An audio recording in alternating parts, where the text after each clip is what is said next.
Herkese merhaba, ben Zeynep. Hobisever YouTube kanalıma hoş geldiniz. Bugün sizlere tığ işi yapımı oldukça kolay ama çok gösterişli ve güzel, dayanıklı, esnemeyen bir çanta sapı anlatacağım arkadaşlar. Fıstıklardan oluşuyor. Yapımı çok pratik. Dediğim gibi çok farklı ve güzel bir görüntüsü de var. Şöyle bakalım. Ben anlatım yaparken polyester makrome bir iplik kullandım. 3 milimde bir tığ kullandım. Şimdi daha rahat görebilmeniz adına şu şekilde pamuklu bir makrome ipiyle anlatımı yapacağım. Evet, bismillah diyelim, başlayalım.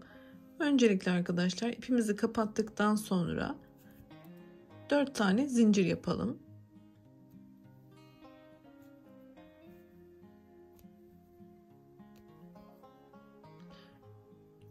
Burada çok az bir esnetme yapıyoruz. İlmeğimizi bir kere doladım. Birinci zincirin içerisine batıyorum. İlmeğimi yükseltiyorum. Bu bir. Devam ediyorum. 2.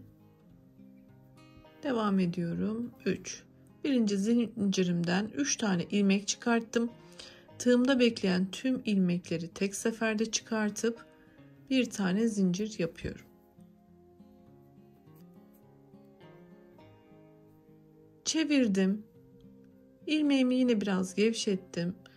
Tığıma doladıktan sonra yapmış olduğum zincirlerin birincisinden batarak ilmeğimi yükseltiyorum. Devam ediyorum. Aynı yerden ilmek yükseltiyorum ve 3'e tamamlıyorum. Başlangıçta biraz zorlanabilirsiniz belki ama inanın sonra çok kolaylaşıyor. Tüm ilmeklerimi tek seferde çıkarttım. Bir zincir yapıyorum. Tekrar çevirdim. Şimdi buradaki boşluğu kullanacağız. Buradan 3 tane ilmeğimizi yükseltelim.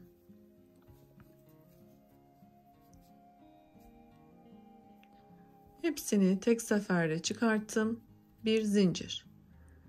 Şimdi yine çeviriyorum. Şimdi yine buradaki boşluğu kullanıyorum arkadaşlar.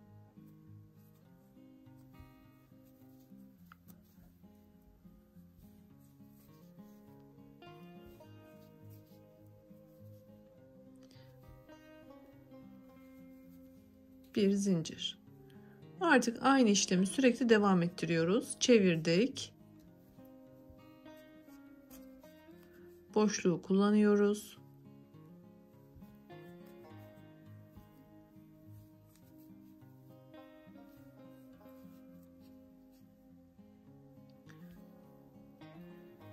Bir zincir.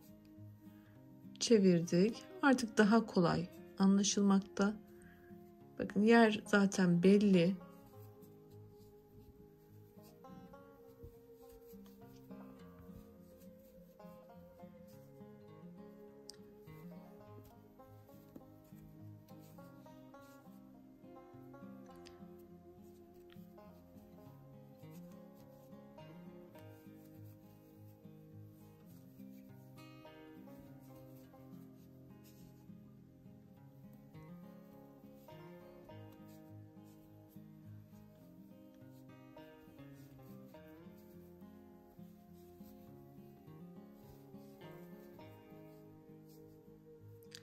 Evet, model anlatımı bundan ibaret. Sürekli aynı işlemi istediğimiz uzunluğa gelene kadar devam ettiriyoruz. Çevirdikten sonra boşlukta 3 tane ilmek yükseltip kapatıyoruz bir zincirle. Tekrar çevirip yine boşluğu kullanıyoruz. Şöyle bakarsak oldukça güzel oldu gerçekten. Çok da kullanışlı, çok ideal çantalar için.